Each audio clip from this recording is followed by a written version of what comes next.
Alright, Nissa, Vastwood, Seer versus Teneb, the Harvester. We're going to keep this hand. I think we will go for... Oh, we could go for a turn 1 Dryad Arbor. And then Elvish. No, that's a little bit too slow. I don't think we're going to be doing anything next turn anyway, but just in case we draw into a land and are able to get down the Elemental Bond, we'll pay for the Elvish Mystic with the Forest. Worst case scenario, we can get down Scavenging Ooze next turn and play the Dryad Arbor. But yeah, Nissa, Vastwood Seer is a mono green commander, as you can see, and it is basically green good stuff. We want to ramp. That's a terrible card to draw on turn 2. It's a deck that we want to ramp as much as we can, and yeah, effectively just play good stuff such as Scavenging Ooze. Teneb the Harvester is junk. It costs 6 for a 6/6 with flying, and when it deals combat damage you can pay 3, 2 and a black, and if you do, a target creature card from a graveyard goes onto the battlefield under your control, so probably going to see some kind of reanimator, self-mill type strategy. Our opponent's already played a dredge land, so I'm guessing they're going for the self-mill strategy, and if they find anything in our graveyard, I'm sure they won't mind taking that too. Gonna hope for a land here from our opponent. From ourselves, and Gaia's Cradle is actually very good. So we get 3 mana, 4, 5, 6 mana on turn 3 is very good. I think we'll just go for an Elemental Bond because it's about all we can do. And then we can play our commander and work out our land drop for next turn. But yeah, Scavenging Ooze is a very good card to have against a self-mill deck, and for some reason the forests aren't... I should have swung in there. I was concentrating on the artwork on the forest. For some reason they're not loading up. I had a game before this where none of the art was loading, and yeah, actually it's surprising how difficult it makes it to play the game when you can't see the artwork. I suppose it differs from person to person, but I think I'm quite visual, so I just look at the artwork and near enough know what the card does. Our opponent going for a mulch, so the self-mill is underway already, and not opposed to a Mind Slicer. Hopefully our opponent with that 1 mana doesn't have a reanimate. But yeah, definitely want to get rid of the Mind Slicer. Actually want to get rid of the Kitchen Finks as well, because our opponent can combo out with that, given certain cards. So we might put mana into making Scavenging Ooze bigger next turn. But I'm not sure what our opponent is waiting for here. Okay, so they may have 2 mana, or they can just crack the Panorama. These are half decent budget fetches. Pay 1 and a sack and you can search for any basic land and put it into play tapped from the shard that they align to. And our opponent does have a reanimate, so they were just deciding which thing to do, and yeah, when it dies each player discards their hand, so we'll go for a duplicate on that because we don't want that thing to die. I don't think our opponent can sacrifice it with a colourless mana open. Okay, so we've got a forest for next turn as well, and we have 4, 5, 6 mana on the Mind Slicer, and then 2 mana to exile things from our opponent's graveyard. Yeah, Mind Slicer is really good in Black Reanimator style decks, because you can actually play cards from your graveyard when your opponent isn't necessarily set up to do so. Going to make Scavenging Ooze bigger there, and we can leave up a mana to exile something in response to something our opponent might do next turn. Maybe they want to get that reanimate back with an Eternal Witness or something like that. But yeah, we're looking in a pretty good state here. We've got 1, 2, 3, 4, 5, 6, 7, 8, 9, 10 mana next turn. So we can Terastodon. I'm not interested in a Terastodon, to be honest, because it will just shut our opponent out of the game on our turn 5. Don't want to grind the game to a halt like that really quickly, because I'd rather just get a fun game out of these videos, but it's reliant on our opponent drawing into some decent cards. Of course, we have gotten a pretty fast start thanks to that Gaia's Cradle and having some creatures on the battlefield. Our opponent is going to crack the Jund Panorama and probably go for another white source, I imagine.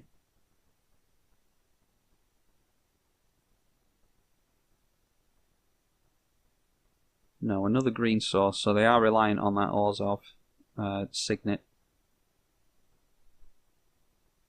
Our opponent's playing pretty slow. I don't know.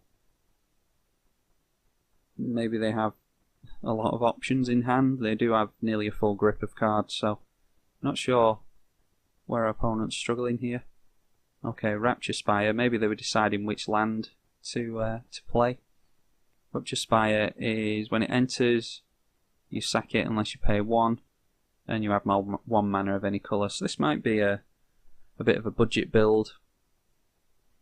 So it's not really a fair matchup, I don't think. But we'll play out the game and see if we can see something from our opponent. We'll get rid of that Reanimate and get another Forest. So, and we're actually 4, 5, 6, 7. Yeah. Oh, 1, 2, 3, 4, 5. Yes. So 2 more lands and we can flip Nissa. To be honest, it's looking like the game's going to be over fairly quickly. I think, yeah, I don't mind swinging in with everything here, get the extra 2 points of damage in off the Mana Dorks. And if our opponent takes another hit like that, then they are down next turn, and this has been a pretty one-sided game so far, so I'm not sure if I'll upload it. Might splice it on to the end of another one. Currently, I have the week off work, so we've been going and doing different things throughout the week, me and my partner, but she's given me the day off today. So in the middle of the day on a Friday, actually struggling to find a game for obvious reasons. Our opponent gets down their commander, that's a 6/6 with no targets, so don't actually mind taking a hit from that, to be honest. But whether we do just swing in with everything or not, I think it's the next land we play. Whenever a land enters the battlefield under your control, if you control 7 or more lands, you flip it. So that is 5, 6, and 7. So next turn we get to flip Nissa. I think we can just sit back, to be honest. What can Terrastodon target? 3 non-creature targets, or 3 non-creature permanents. So we could hit our opponent's Signet and then just leave it at that, maybe, and play this Terrastodon just to draw a card with Elemental Bond. See if our opponent waits to see what we target, or if they just scoop immediately. We'll go for the trigger on there and we'll leave it at that. And always yield to the Elemental Bond. We get a Soul of the Harvest, which is a good draw. Could have done with drawing that this turn, and I don't think we're going to use the Terrastodon trigger, to be honest. I don't feel like killing our opponent's lands. What they could do is kill the Terrastodon and then reanimate it with Teneb, which would yeah, that would hurt, but we could always exile it with the Scavenging Ooze in response, so not too worried about that, to be honest.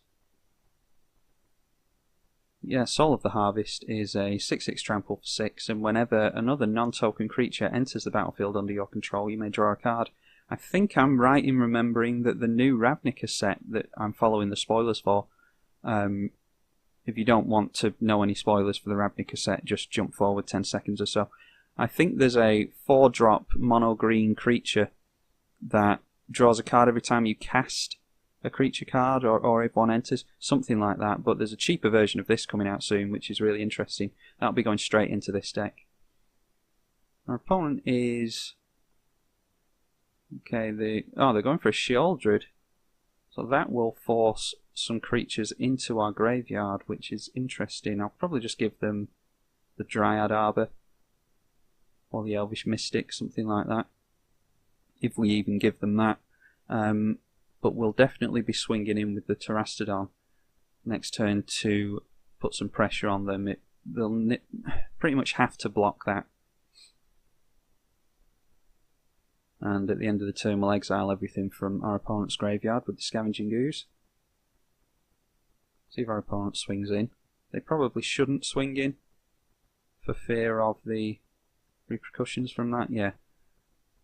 I mean, to be honest, I think we can actually just swing in with everything next turn and just go wide on our opponent. What will that be? They will block the Terastodon and the Duplicant, and then we can get 2, 6, 7, 8. No, not quite. We'll have to play a little bit slower. We sacrifice a creature. I think we'll just go for the Elvish Mystic so we can flip Nissa. Oh, we've got a Karn. So I'll tap for mana from the Guy's Cradle before Nissa turns into a Planeswalker.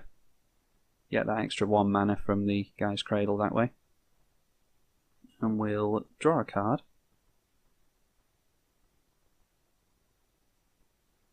And I think we can just play Karn Liberated, exile Sheoldred, and then swing in with Terastodon, Duplicant, Scavenging Ooze.